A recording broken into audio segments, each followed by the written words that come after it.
নমস্কাৰ আজি আমি আলোচনা কৰিম D.El.Ed ফাৰ্ষ্ট সেমিষ্টাৰৰ paper S1.3 understanding language and early language development ভাষা আৰু প্ৰাককালীন সাক্ষৰতাৰ বোধ এই পেপাৰখনৰ ইউনিট 3.2 পৰা ইউনিট 3.6 লৈকে আলোচনা কৰিম লগতে ইউনিট 4 আলোচনা কৰিম ইয়াত আছে বহুভাষিকতা কি অসমৰ প্ৰেক্ষাপটত ভাষাৰ বৈচিত্ৰ্য সম্পদ হিচাপে বহুভাষিকতাৰ ব্যৱহাৰ আৰু শিক্ষকৰ ভূমিকা ত্ৰিভাষিক সূত্ৰ বহুভাষিক শ্ৰেণীকোঠা আৰু ইউনিট 4 আছে পাঠ্যক্ৰমত ভাষাৰ স্থান ভাষা শিকা আৰু ভাষাৰ জৰিয়তে শিকা শ্ৰেণীকোঠা আৰু বিদ্যালয়ৰ ভিতৰত আৰু বাহিৰত ভাষাৰ কাৰ্য প্ৰশ্ন অৰ্থ লিখা একভাষিক দ্বিভাষিক ত্ৰিভাষিক বহুভাষিক উত্তৰ একভাষিক বা মনোলিংগুৱেল যিয়ে কেৱল মাত্ৰ এটা ভাষাৰে কথা পাতিব পাৰে বা মাত্ৰ এটা ভাষাতে লিখিব পাৰে আৰু বুজি পায় তাক একভাষিক বা মনোলিংগুৱেল বোলা হয় মনো শব্দৰ অৰ্থ হ'ল এক দ্বিভাষিক বা বাইলিংগুৱেল যিয়ে দুটা ভাষাৰে কথা পাতিব পাৰে বা দুটা ভাষাতে লিখিব পাৰে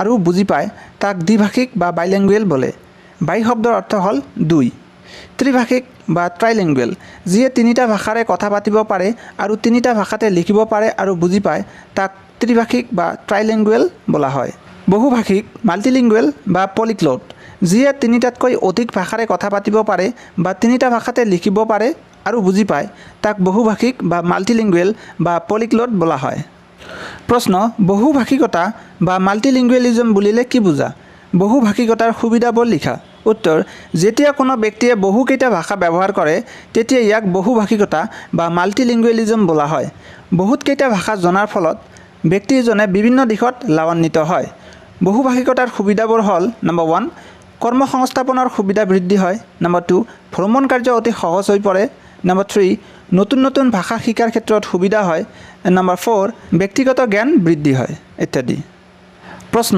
অসমৰ প্ৰেক্ষাপটত ভাষাৰ বৈচিত্ৰ্যৰ বিষয়ে লিখা উত্তৰ অসমৰ মানুহে বহুজাতিক বহুভাষিক আৰু বহুধাৰ্মিক সমাজত বাস কৰে তেওঁলোকে চাৰিটা মুখ্য ভাষাগোটৰ ভাষা কয় সেইকেইটা হ'ল তিব্বেত বৰ্মান ইণ্ডো আৰ্য টাইকাদাই আৰু অষ্ট্ৰ এছিয়াটিক অসমীয়া ভাষাটো ইণ্ডো আৰ্য ভাষাৰ পৰিয়ালৰ অন্তৰ্ভুক্ত অসমীয়া হৈছে অসমৰ চৰকাৰী ভাষা আনহাতে BTCত বড়ো ভাষা আৰু বৰাক উপত্যকাৰ কেইখনমান জিলাত বাংলাই চৰকাৰী ভাষা হিচাপে মৰ্যাদা লাভ কৰে অসমৰ বেছিভাগ মানুহে অসমীয়া ভাষা কয় ই খ্ৰীষ্টীয় 7ম শতিকাৰ পৰা ক্ৰমান্বয়ে সংস্কৃত ভাষাৰ পৰা বিকশিত হৈছে ভাৰতীয় সংবিধানে ভাৰতৰ গণৰাজ্যৰ প্ৰধান ভাষাসমূহৰ ভিতৰত অসমীয়া ভাষাক এটা প্ৰধান ভাষা হিচাপে ঘোষণা কৰিছে প্ৰাচীন কালত কামৰূপ কামতাপুৰ কিউটিয়া বৰাহী আৰু কৰাচীত খাচী প্ৰাকৃত বড়ো আৰু সংস্কৃতৰ দৰে বিভিন্ন ভাষা কোৱা মানুহ আছিল বড়ো ভাষা ৰাজ্যখনৰ এটা অতি পুৰণি ভাষা অসমৰ অন্যান্য স্থানীয় ভাষাবোৰ হৈছে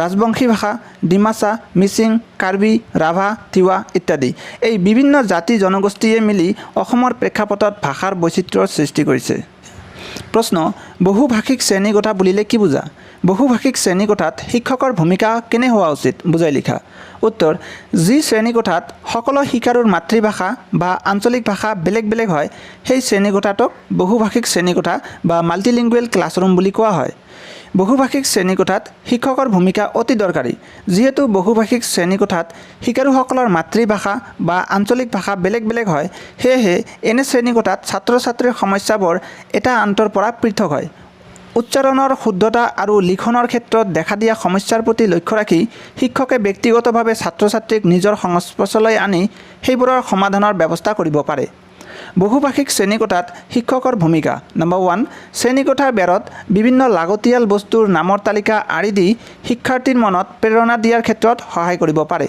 এনে কৰিলে শিক্ষাৰ্থীৰ শব্দ ভাণ্ডাৰৰ বৃদ্ধি হয় আৰু শব্দসমূহৰ ব্যৱহাৰৰ সঠিক প্ৰয়োগৰ বিষয়েও অৱগত হয় নম্বৰ 2 শিক্ষকে কবিতা গীত মাত গল্প পঠন আদিৰ মাধ্যমেৰে বিভিন্ন জ্ঞান দিব পাৰে আৰু বিভিন্ন চিত্ৰনাট্য বা কাহিনী দেখুৱাই মনোৰঞ্জনৰ মাধ্যমেৰে ছাত্ৰ ছাত্ৰীক উৎসাহী কৰিব পাৰে নম্বৰ 3 শিক্ষকে শিকোৱা বিষয়বোৰৰ ওপৰত কুইজ বক্তৃতা ইত্যাদিৰ মাধ্যমেদি তেওঁলোকক আকৃষ্ট কৰিব পাৰে গতিকে বহুভাষিক শ্ৰেণীকোঠাত শিক্ষকে ভীতিভাৱ আঁতৰাই এনেকুৱা পৰিৱেশ সৃষ্টি কৰিব লাগে যাতে শিক্ষাৰ্থীয়ে ৰুচি অনুযায়ী নিজৰ প্ৰয়োজনীয় শিক্ষা লাভ কৰিব পাৰে প্ৰশ্ন চমুটকা লিখা ত্ৰিভাষিক সূত্ৰ 3 লেংগুৱেজ ফৰ্মুলা ত্ৰিভাষিক সূত্ৰ বা থ্ৰী লেংগুৱেজ ফৰ্মুলা হৈছে ৰাজ্যসমূহৰ সৈতে আলোচনা কৰি ভাৰত চৰকাৰৰ শিক্ষা মন্ত্ৰালয়ে 1968 চনত প্ৰথমে প্ৰস্তুত কৰা ভাষা শিকনৰ এটা নীতি।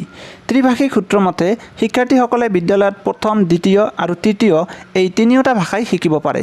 প্ৰথম ভাষা থ্ৰী লেংগুৱেজ ফৰ্মুলা মতে প্ৰথম ভাষা হ'ব মাতৃভাষা বা আঞ্চলিক ভাষা।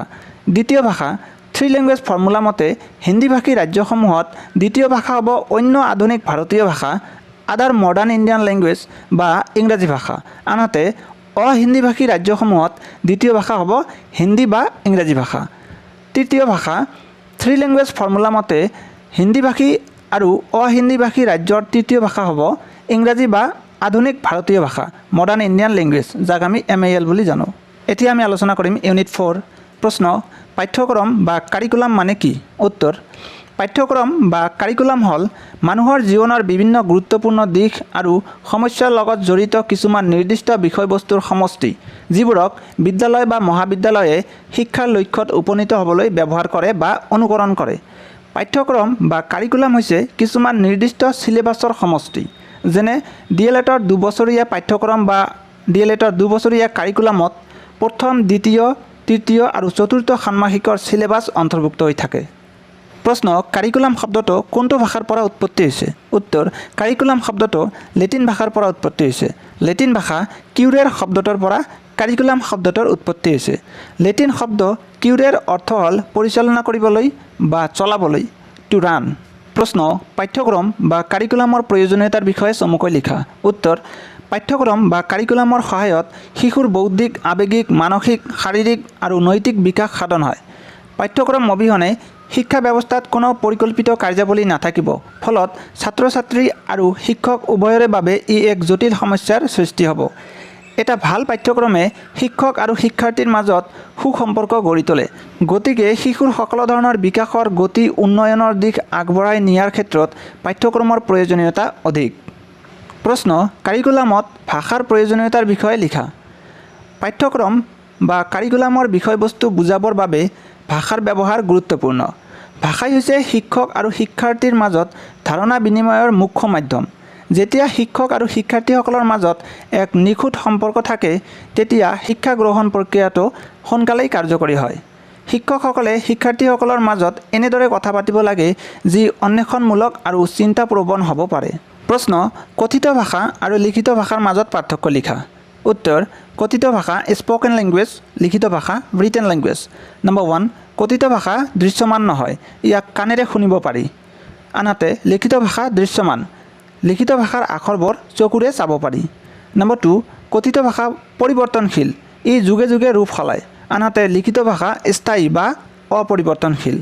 নম্বৰ 3, কথিত ভাষা শৃংখলিত নহয়, অৰ্থাৎ ব্যাকৰণৰ নীতি নিয়ম নমনাকৈ ইয়াক ব্যৱহাৰ কৰিব পাৰি। আনহাতে লিখিত ভাষা শৃংখলিত, অৰ্থাৎ ব্যাকৰণৰ নীতি নিয়মবোৰ মানি চলিবলৈ যত্ন কৰা হয়। প্ৰশ্ন, মান্য ভাষা আৰু পৰিয়ালৰ ভাষাৰ মাজত দুটা পাৰ্থক্য লিখা।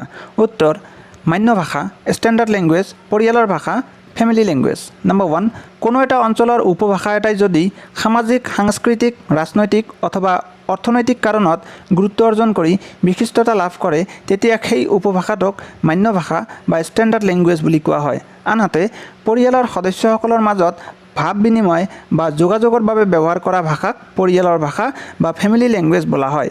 নম্বৰ 2, মান্য ভাষাৰে চৰকাৰী কাম কাজ চলোৱা হয়, পুথি লিখা হয়, শিক্ষাদান কৰা হয় আৰু সামাজিক অনুষ্ঠানসমূহত ভাৱ বিনিময় কৰা হয়। আনহাতে পৰিয়ালৰ ভাষাৰে কেৱল পৰিয়ালৰ সদস্যসকলৰ লগত ব্যৱহাৰ কৰা হয়। এটা পৰিয়ালত এটাতকৈ অধিক পৰিয়ালৰ ভাষা থাকিব পাৰে। প্ৰশ্ন, ভাষাৰ 3টা প্ৰধান কাৰ্য উল্লেখ কৰা। উত্তৰ, ভাষাৰ প্ৰধান কাৰ্য হৈছে যোগাযোগ স্থাপন কৰা। ইয়াৰ উপৰিও ভাষাই তথ্যমূলক, অনুভূতিমূলক, পৰিৱেশনমূলক আদি কাৰ্য সম্পাদন কৰে। তথ্যমূলক কাৰ্য, ভাষাৰ তথ্যমূলক কাৰ্যই এজন ব্যক্তিৰ পৰা আন এজন ব্যক্তিলৈ তথ্যৰ যোগান ধৰাত সহায় কৰে। অনুভূতিমূলক কাৰ্য, ভাষাৰ অনুভূতিমূলক কাৰ্যই মানুহৰ মনৰ সুখ দুখ, ভাৱ অনুভূতি প্ৰকাশ কৰাত সহায় কৰে।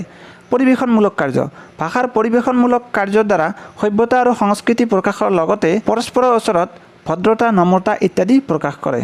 প্ৰশ্ন, শ্ৰেণীকোঠাৰ ভিতৰত আৰু বাহিৰত ভাষাৰ কাৰ্যৰ বিষয়ে লিখা। উত্তৰ, শ্ৰেণীকোঠাৰ ভিতৰত ভাষাৰ কাৰ্য। নম্বৰ 1, ভাষাই শ্ৰেণীকোঠাৰ ভিতৰত শিক্ষক আৰু শিক্ষাৰ্থীৰ মাজত যোগাযোগ স্থাপন কৰাত সহায় কৰে। নম্বৰ 2, শ্ৰেণীকোঠাত ব্যৱহাৰ কৰা মৌখিক আৰু লিখিত দুয়ো প্ৰকাৰৰ ভাষাই ছাত্ৰ-ছাত্ৰীক শ্ৰেণীকোঠাৰ ভিতৰত মনোযোগ আকৰ্ষণত সহায় কৰে। শ্ৰেণীকোঠাৰ বাহিৰত ভাষাৰ কাৰ্য। নম্বৰ 1, ভাষাৰ জৰিয়তে ছাত্ৰ-ছাত্ৰীয়ে শ্ৰেণীকোঠাৰ বাহিৰত বিভিন্ন ধৰণৰ মানুহৰ সৈতে যোগাযোগ স্থাপন কৰিব পাৰে।